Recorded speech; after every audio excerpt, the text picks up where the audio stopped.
Hello, my beautiful people. Welcome back to the channel. On today's show, we'll be discussing the recent noise in the tabloids around Van der Beek, as well as how he measures up to Grealish, heated debate. And then we'll be looking ahead to the pre-season friendly. Can't believe I'm saying this in the middle of 2020. The pre-season friendly against West Brom sometime today. I think it's in the afternoon UK time. But anyways, I hope you're doing well. I hope that the prospect of football and perhaps some other sports returning has brightened up your mood, because the world has been in a very bluesy kind of mood lately. So, if you're excited for the show, please just do not be afraid to hit that like button or smash it if you want. And comment, leave a comment, and consider subscribing if you are new to the channel. So, gentlemen, first of all, how are you guys doing today? And secondly, Grealish, Van der Beek, who's better? Well, for me, I'm good actually. I'm very excited. Football is literally around the corner. This time next week we'll be probably giving a match reaction, or maybe not at this time, but late in the evening on the same day. We'll be doing our first match reaction in a long time, and yeah, I can't wait for it. But Grealish, Van der Beek, right? Van der Beek has played 37 games, 10 goals, 11 assists. Jack Grealish has played 31 games, 9 goals, 8 assists. Right, and if you look at those stats, Grealish obviously has 1 less goal, 3 less assists, and 6 less games. But I on paper, I don't understand why. I think Malota is a big fan of Van der Beek, but for me, I don't understand why people think Van der Beek is so much greater than a Jack Grealish. For me personally, in my uneducated opinion, I'll tell you what when you're done talking. But yeah, for me, Jack Grealish, is the better leader. I think it's less of a risk with Jack Grealish. He has played in the Premier League. He plays in a worse off team than Van der Beek. And, I think, Grealish, I think also he wouldn't mind starting, being a rotation player. And, he fits United more, whereas Van der Beek, I think, will make things complicated. He'd want first team football a lot. And then I don't know how he's going to fit in the system. I personally don't think he's a CDM. But yeah, some people think he can do the job. I'll tell you why. Here's why.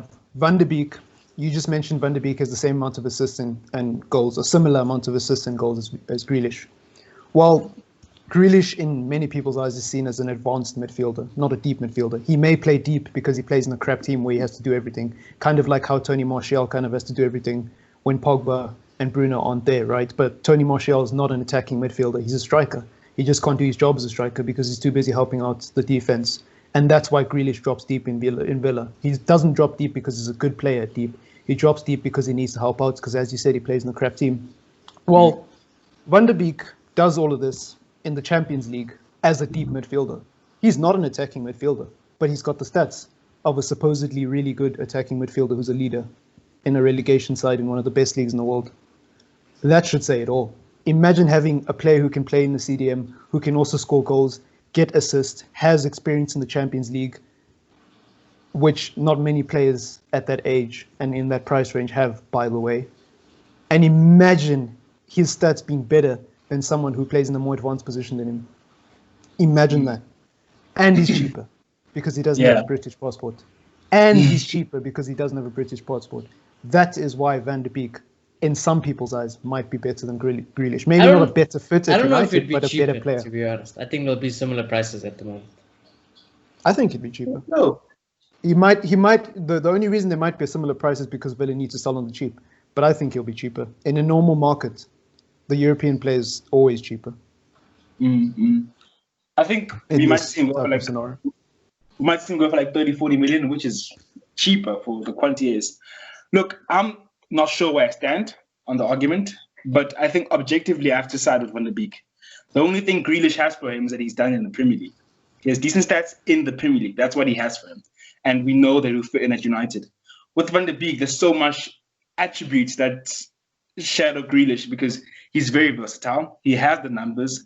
And when you look at our playing style, when I play a 4-2-3-1, it'll work because if you're playing a two holding midfielders, he doesn't have to be extremely good at being defensive because you have, let's say, a Pogba next to him. So you can play next to Pogba with Bruno in front of them. And I think he just makes more sense for United.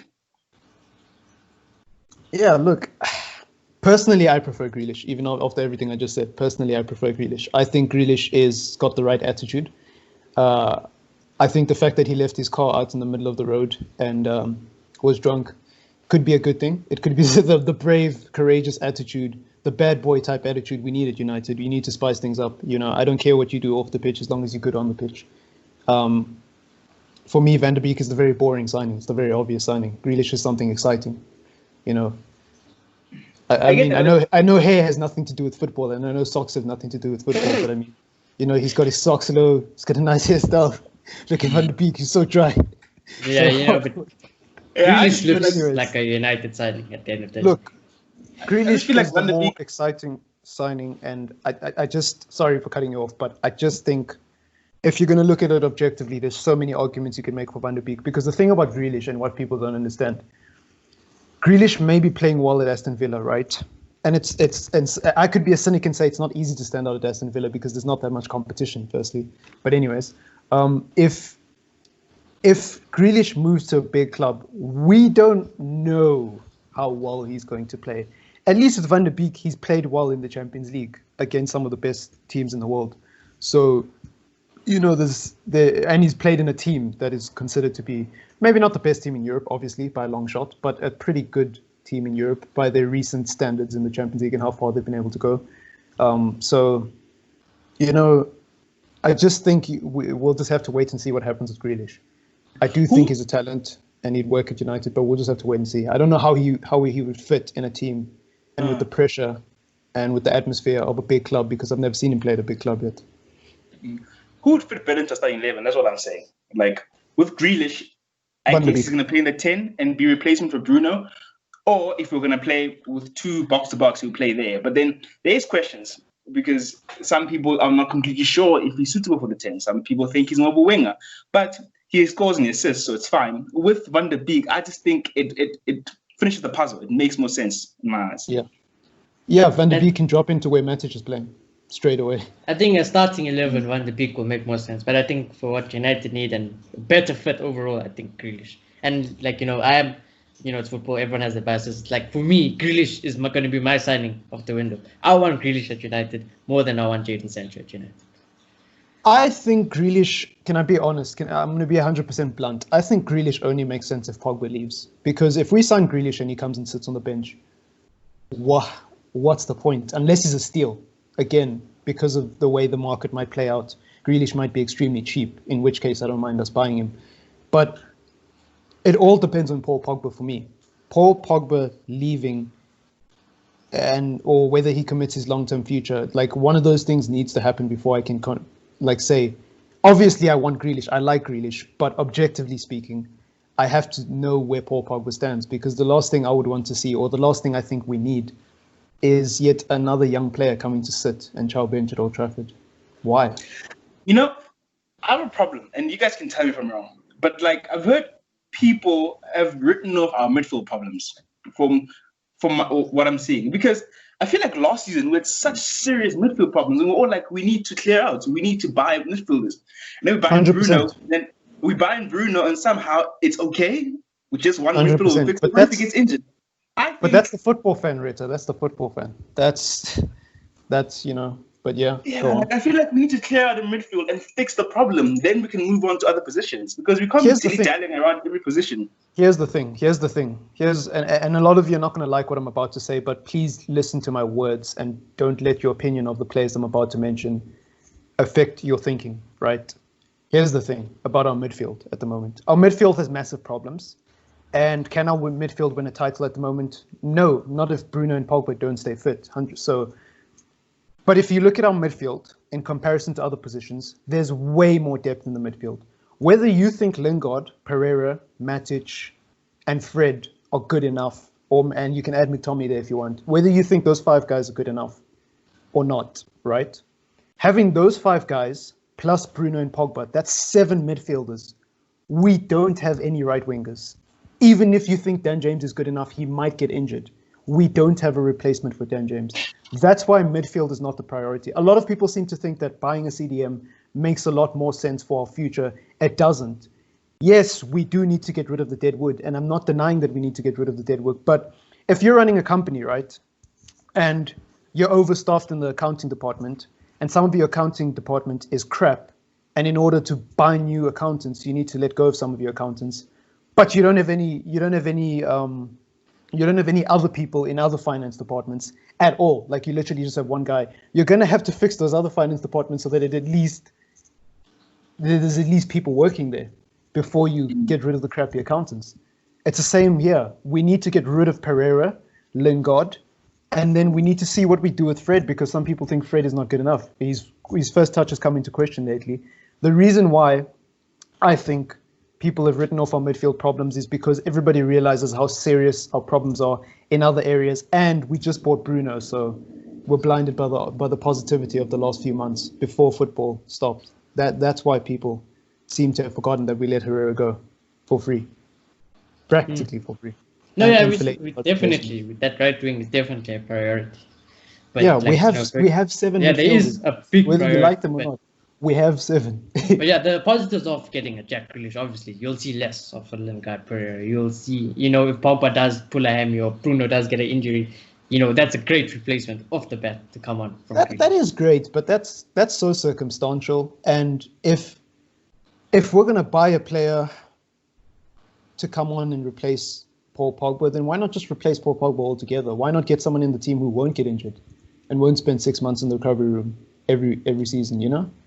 Like, I get that Grealish will play because Pogba will inevitably get injured, but isn't that flawed thinking for a big club? Shouldn't you want players who stay fit at your team? Shouldn't you want a consistent starting 11 like Jose Mourinho had when he won the Premier League, like Conte had when he won the Premier League, and like Klopp has at Liverpool when he is inevitably going to win the Premier League? But you don't hear of Liverpool players saying, if Henderson gets injured, we'll be fine because we bought another Henderson, a B-Tech Henderson, for cheap. No, the Henderson stays fit. And if something happens to Henderson, there's someone who can do a job, but we need Henderson, and we don't need to convince someone to come and sit on the bench with 150 quid per week on wages, just in case Henderson gets injured, because Henderson is fit. And that's my problem. That's another problem I have with Pogba. He's always getting injured. I think you could see also the other way though. Also, you could see it float the other way as well, because like Bruno, amazing fitness record and everything, hardly ever gets injured. But what happens if an unlucky play happens? An unlucky bad tackle comes in, Bruno breaks his ankle. Then it happens. That's football. Yeah, but that's what I'm saying. You still have to plan for it though. And I think it's still a good move to get a midfielder. Here's the thing, right? Most big clubs nowadays, except for I would say Manchester City, most big clubs nowadays, if you look at their bench, yes, they have good players, but their starting 11 is much, much better, right? Why? Because in the modern day, it's difficult to convince a player of the level of a Paul Pogba to come to a team. Actually, let's not even look at Paul Pogba. It's difficult to convince a player of the level of Van der Beek to come and sit on the bench, right? The only way Van der Beek comes to a team like Manchester United is if he's going to play. But you're saying he's only going to play if Pogba gets injured. Okay, what happens when Pogba doesn't get injured? What happens if Pogba actually stays fit like he's supposed to, and he doesn't get a bad tackle? I'm not going to get a Van der Beek quality player. I just want specialists, honestly. Yeah, I also want specialists, but the point I'm trying to make is, and what people seem to misunderstand about the modern game is, look at what happens with Manchester City and Laporte. You can't buy another Laporte in case Laporte gets injured, because another Laporte won't agree to come sit on the bench and only play when Laporte gets injured. It doesn't work like that. It's not FIFA. It's not Football Manager. It doesn't work like that. And if Manchester United want to seriously build squad depth, they need specialists in the role. They need to stop looking at big name signings to solve every problem, because we will have unhappy players at the club if Paul Pogba does stay fit. If Paul Pogba stays fit for the first 6 months of a season and Bruno stays fit for the first 6 months of a season, right? Then Grealish is just not going to play for 6 months. He's only going to play in the Carabao Cup. Is that what you want? That doesn't make sense to me, to be honest. That doesn't make any sense to me. But look, if we do it, cool. Logically, what you're saying makes perfect sense, and we do need more attackers. But I am still very worried about that 10 position, and if Bruno gets injured. So I'm worried too. I'm worried too. I'm not trying to develop. And I hope that United going forward after the season, United can be very proactive in terms of getting rid of the deadwood. Because I'm sick of Pereira and Lingard being on the bench. I'm sick of it.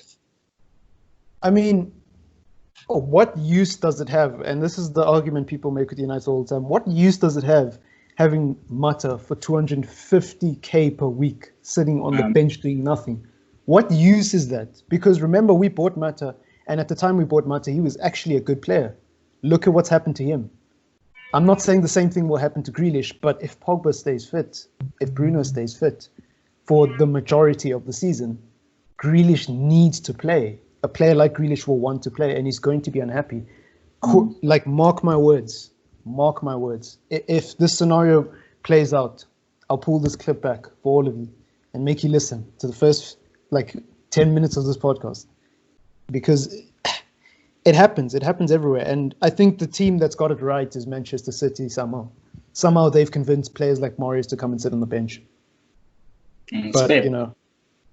And I think Pep is just that ruthless. And Pep will just be like, listen, I don't care who you are. If you're not doing it at the time, on that bench, my friend. But anyways. He doesn't... Yeah. Okay, sorry. Let me not go to Pep rant. You can say what you want to say. Just keep it brief. I was just saying that he's like that. Like, I remember when last season started, everybody was surprised that he's starting Mahrez. There's players like Sterling, there's players like Sane, but he's starting Mahrez. But he's like that. He's not obsessed with the whole you're a big player kind of thing. It's like you work in the system and it's my team. Yeah, 100%. Mourinho was like that as well. Look at what he did to Martial in Martial's career. So, I'm sick and tired of the big name signings coming to Old Trafford and then either spending time in the recovery room, sitting on the bench on massive, massive wages, going out on loan on massive wages, Sanchez, or only playing when someone gets injured, and then as soon as that person comes back, we're debating again. Pogba. As soon as Pogba comes back from injury, we'll be back with this debate again. Oh, should Ole Gunnar Solskjaer drop Grealish for Pogba? Because we know Pogba on his day is world class, and Grealish is not in the same level as Pogba. But Pogba's been out for a year. I'm kind of sick of those conversations. I don't know about you, other fellow United fans, but I'm genuinely sick of those conversations. But anyways, I digress. My thoughts on this Grealish, on this Van de Beek story, and I want to hear your guys' thoughts. I don't think it's going to happen. I don't even know if this debate is worth having. Because the story comes from a La Liga paper. Is it called the Deportivo or something? I forgot what the name of the tabloid is, but the story comes from them basically that we're in for Van de Beek, and as soon as the transfer windows, we're going to try to get him done as soon as possible. Well, first, I have two problems with that. Number one, I think we all know that Manchester United are in for Sancho, which means, based on the last 7 years, or the last 8 years, if you want to include that, I don't see Ed Woodward having the negotiating skills to negotiate with 3 different players. Because if we're in for Grealish, if we're in for Sancho, how the hell are we going to negotiate for Van de Beek? We know how this club is. We took nearly a year to sign Bruno. We took nearly a month to sign Wan-Bissaka, nearly a month to sign Harry Maguire, nearly 2 weeks to sign Dan James. I don't think we'll be able to close this Van de Beek deal out as quickly as people think if we're in for him. And then the second thing that I have a problem with is, why would we go in for any players or make any sort of bids? Because there's a lot of tabloids floating around saying we've made bids for players, not just Van de Beek, but like Sol Niguez and all those other guys that we mentioned last week. Why would you bid when, firstly, the transfer market's not even open? Secondly, you don't even know what this market looks like in terms of value, I just don't get it. Unless it's like the Werner situation with Chelsea, where there's a clear price tag and you're willing to pay it. But why would you? I don't know. I think realistically, United are in for just 2 players, and I think it would be Grealish and Sancho. I was about to say that.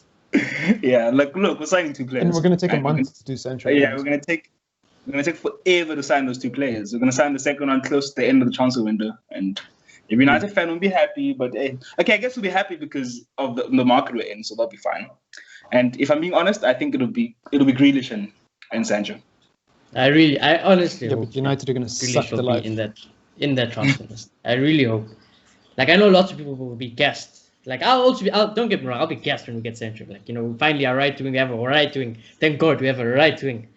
But Grealish is a signing very close to my heart. And then Sancho gets injured in his first game for United because he hasn't played 90 minutes since 4 months ago. Yeah. And then we're back to looking at Dan James listen. The transfer rumors are Ronaldo's coming back, so sort it. Just get Ronaldo. Yeah, and I heard tomorrow we're signing Pele. Believe what you want to believe. I just don't see it happening. I don't see it happening. I don't see us getting Sancho. Well, actually, this is going to wind some people up. But like as I've said, I don't see us getting Grealish and Sancho simultaneously, especially if Pogba stays. I might be wrong. We might get Grealish. I hope I'm wrong, actually, and I hope we do get Grealish. But knowing my club, based on the last 7 years and based on the short-termism and the what can I even call it? The fact that we're blind whenever any sort of optimism seeps in, we just jump on it. We can't. We seem to throw our brain out the window whenever there's any bits of optimism around this club. We seem to forget everything. We do one signing and we erase everything. Oh, Bruno's here. We don't need anything else this season. We're gonna get third because Bruno's here. Yeah, but what if they man mark him? It doesn't matter. Bruno's here. Yeah, but what if they just swarm him? It doesn't matter. Bruno's here. That's how United is. So if we get Sancho over the line, which we will, but we'll probably take ages to do it and suck the life out of it. And Pogba decides to stay. I don't know if Grealish is going to come, man. I really don't. Not because I don't think Grealish wants to come here, but just because I know my club. What hurt the most is someone else like a Chelsea or another club snatches up Grealish and he goes to shine. That would hurt. What makes me? Well, it'd make me happy for Grealish, but as a United fan, I'll be like, fuck. I would hate that too.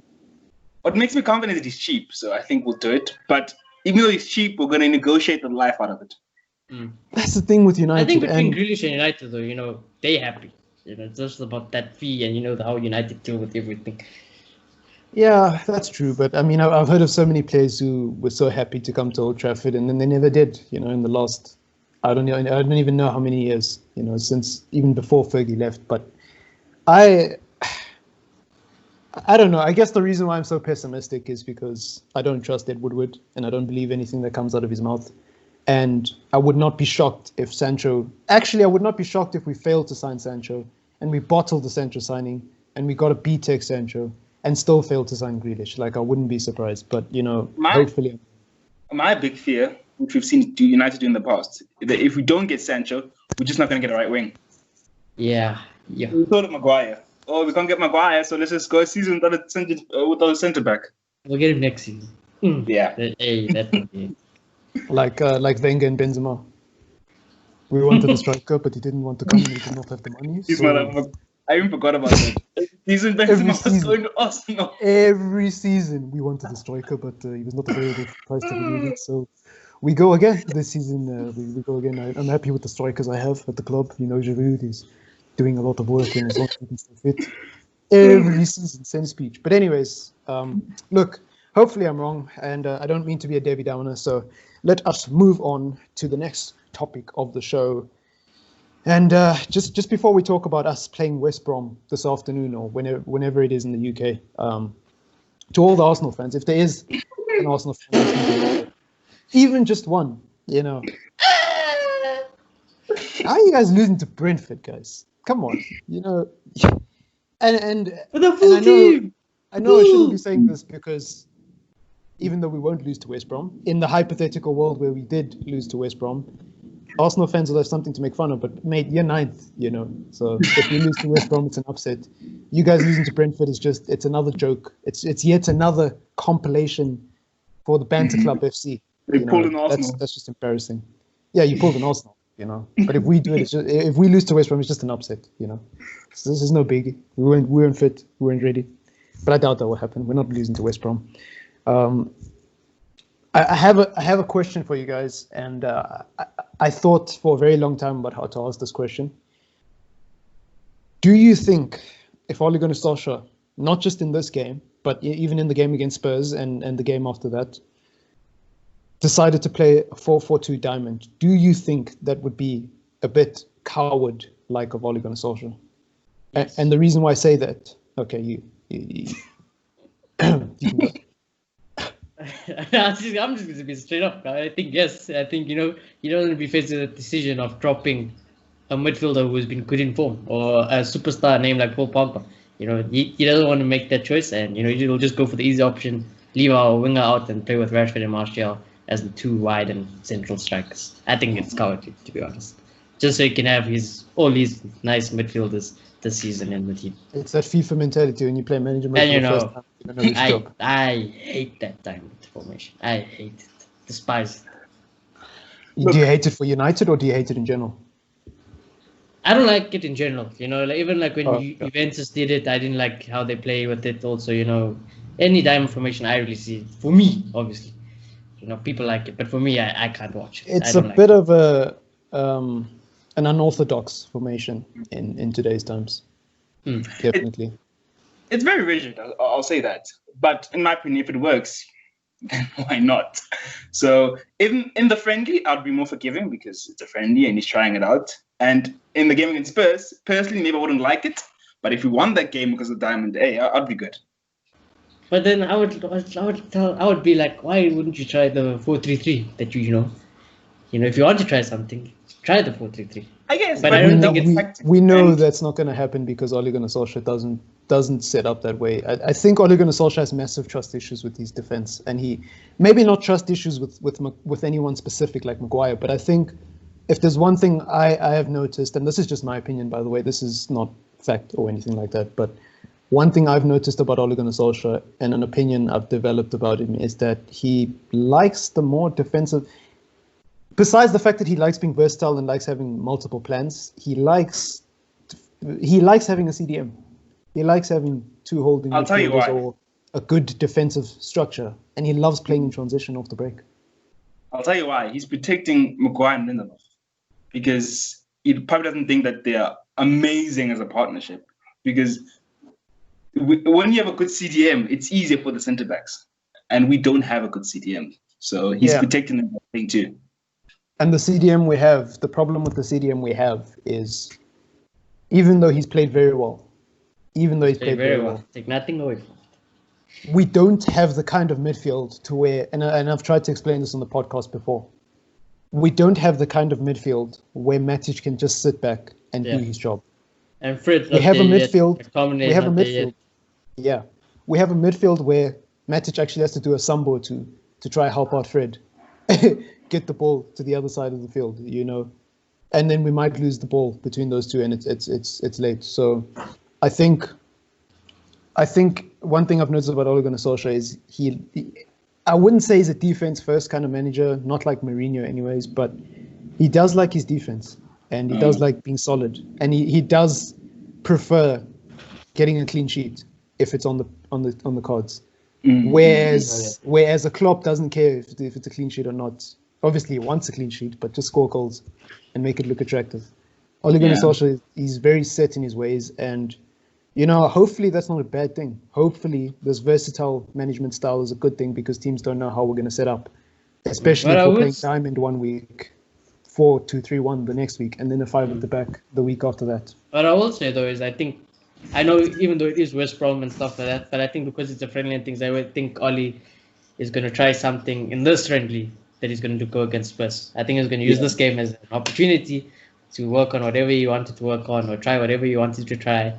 And, I'm giving Oli the benefit of the doubt. He's going to use this friendly game for the match fitness and whatever he wanted to try or whatever they've been working on so that when Spurs come, we get that job done. Yeah, I just think that's very naive, to be honest. I don't know. Yeah. Look, I think it's going to be the 4-2-3-1, and I think it's going to be there for a while until we get a good CDM. What I'm interested to see is it going to be McTominay, Fred, or Matic? I'm very interested to see that. We'll speak about it on the preview, isn't it? Well, yeah, we can even talk about it now. What do you guys think? Not necessarily for the Spurs game, but if you're Ole Gunnar Solskjaer, you have a game this weekend. It's a big game. It's very important. Who do you drop? And you only have 3 midfielders, obviously. So depending on whether that's keep the 4-2-3-1, right? It doesn't really matter whether it's a 4-3-3 or 4-2-3-1. Who are you dropping? I think you should go 4-2-3-1 because it's probably what he's going to play.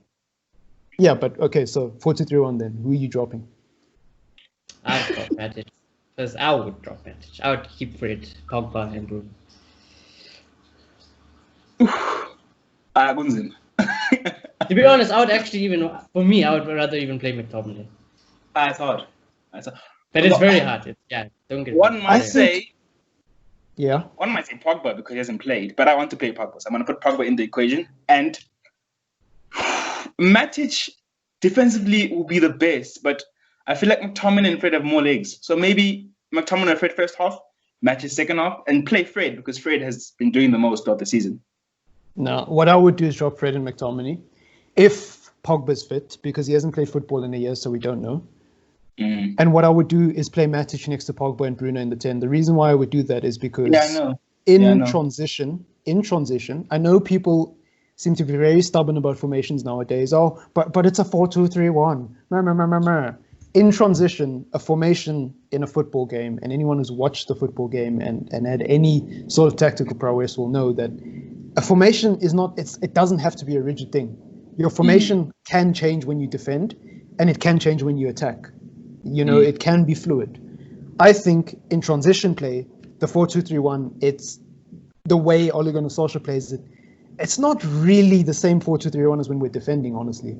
Because if Pogba is more advanced and is helping Bruno out in the attack and Matic is sitting deep, that's not really a 4-2-3-1 anymore. That's more like a 4-1-4-1 or a 4-5-1 or just a 4-3-3. A 4-3-3 holding, really. Because you have a box-to-box, you have an advanced midfielder, and you have a midfielder in the pivot. That's what Barcelona used to do. They used to have one advanced, one box-to-box, and one in the pivot. So, that's how formations work. It's not like you stick it doesn't stay rigid. Like Pogba's not just going to stand at the halfway line and be like, okay, Bruno, there's the ball. I'll wait until you lose it. You know, it doesn't work like that. So I think with Pogba's abilities, he can do a lot of work deep in transition play, which is a good thing because I think he's better than Fred and McTominay when it comes to playing in transition. Maybe not defensively, but he has Matic for that. And if Maguire and Lindelof can help Pogba, then Asaz. I'd be all for Matic if it gave Pogba more freedom. You know? That's what I'm saying, though. I think if Pogba plays next to Matic, he will have more freedom. He will, especially in transition. Pogba's not going to sit I just back have very bad. Because the full Pogba I've been watching has been that man. He's been that CDM. So you know why? Always. But you know why? The Paul Pogba you've been watching hasn't had Bruno in front of him. The Paul Pogba you've been watching hasn't had a solid number 10 in front of him on transition that he can actually pass to on the break and create something and make something happen. The Paul Pogba you've been watching has to make sure that he doesn't run too far ahead because we might lose the ball and there's no one behind him. That's the Paul Pogba you've been watching. If Matic stays back and he does not need to help in the attack, Paul Pogba doesn't have to worry about what's going on. Yeah, what I would say, the thing with Matic, Matic will then be like, Paul, defensively, I got it. You can help, obviously, but I got it. And then attacking-wise, Bruno Black, I got it. So that's how it should work. And that's how it would have worked with Fred. But the problem with Fred is he's horrible in transition. So now Matic has to come help him as well. That's the problem with Fred. That's the problem with Fred playing next to Matic. And on top of that, you have Lingard in front of you, who also isn't helping the situation. Yeah. It's crazy because if you look back on our season also, it's like Fred has been probably a contender for player of the season at United. So, it's a big decision. It's a very hard decision as well. And, obviously we'll do it on the preview, our predicted 11s. But yeah, I'm excited to see what Oli does. Yeah, no, I think I was overthinking it. I think what Mark is saying makes a lot of sense. And you have to think about who we're playing. We're playing Spurs. They're going to sit extremely deep. So Pogba's going to have to move up anyway. And Match is going to be the one holding. So it makes a lot of sense. Yeah, like people don't realize how much Bruno changes that midfield. I know everybody has their reservations about Pogba playing deep, but just look at what happened in France, Pogba can do that very well if him and Bruno work together. And what I would also say is, Ole Gunnar Solskjaer, a lot of people have criticized his tactics. A lot of people said he doesn't have a plan. He doesn't have a philosophy or proper plan A. That might not be such a bad thing. I agree with people when they say you can't have a plan B, plan C, plan D, plan Z if your plan A isn't proper. But at the same time, I'm like, if you are a manager who plays a very shallow style of football that isn't intense, that doesn't involve tiki-taka, it's not such a bad thing. I think it can work if you have the quality of Pogba and Bruno in your team. I really do. And I think because of that, Pogba will be given license to, quote, express himself. And that could be a good thing. That could be a very beautiful thing. As opposed to when he was playing under Mourinho and he had very set instructions, and we all know what happened then. Even though he still had amazing stats, he wasn't the Paul Pogba we wanted to see under Mourinho. So we don't want that with Solskjaer. And I don't think that's going to happen with Solskjaer because, as we've seen with players like Rashford and Martial and even Bruno, he loves his players expressing themselves and playing to their strengths rather than a rigid system. And that might not be a bad thing because... I'm very excited for the preview. I won't lie. Yeah, because... Yeah. No, I don't want to. I don't want to focus too much on this. What was it? 3 months that he came into the job, but the way Papa was playing that in the period was amazing, and that was Papa playing in a maybe not a 10, but like But in a free role. free Yeah. role. Yeah. And he got the best stats that's ever similar gone to in what England. we'll see. He was the best I think player that's in the similar to what we'll midfield. see under Bruno. A lot of people will say we won't see that because he's not going to be playing 4-3-3 again, but you have to open your mind a little bit. Like, Pogba's not just going to all of a sudden sit back because the team sheet says 4-2-3-1. He's going to play the way he was playing in that 3 months. Maybe not exactly the same way, but with Bruno next to him, you can best believe It's coming. There's going to be something happening. So It's coming. It's around the corner. Can't wait. yeah, I think. I just thought of something. In that period, we're playing this guy. We're playing Max and Herrera. I was just thinking now maybe Van der Beek could be a Herrera replacement to try and recreate that thing he was playing. He could. Actually, I would argue Grealish should be a better Herrera replacement in quotation marks than Van der Beek. Yeah, I think Grealish has Herrera qualities. Yeah, but then the same work was. I think Grealish work harder. The thing is though, Van der Beek is better defensively than Grealish. So, and Van der Beek has the attacking qualities of Grealish, as we've seen with his assists and his goals. So, Van der Beek, I would say, is more of a box-to-box than Grealish is. I still think Grealish is an upfront player. And you may disagree with me because of what he's done at Villa, but again, he's playing at Villa. He needs to do that in order to keep his team afloat because the other players around him aren't good enough. Same as Martial. Martial, whatever you say about Martial, the reason why his hold-up play and his ability to drop deep and help in transition has become such a big part of Manchester United is because we didn't have a number 10.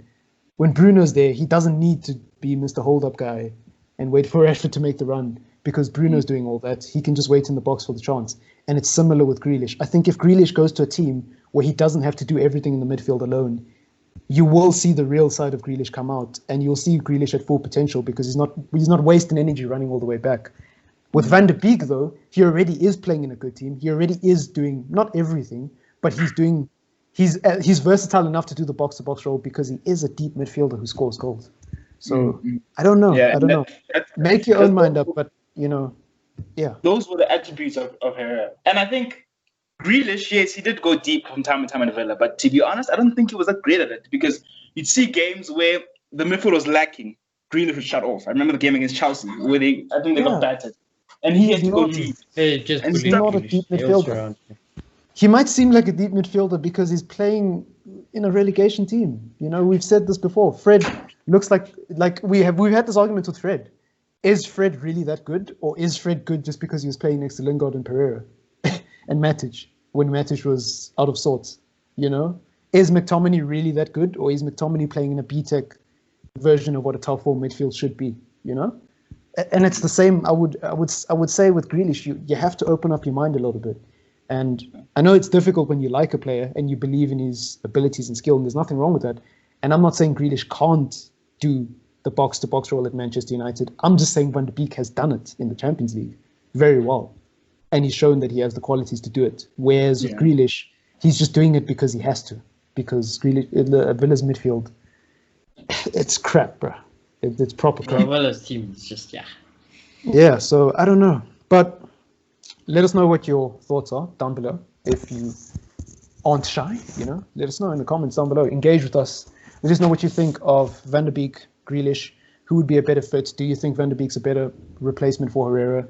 Do we even need a replacement for Herrera, or should we just look forward? Should we just forget about the past and look forward and look to build a team for the future? Because I tell you what, if Van der Beek is the replacement for Herrera, I mean, Herrera wasn't really sitting on the bench. Whatever you think of Herrera and Fellaini, they were first-team players during that period. They were starting week in, week out.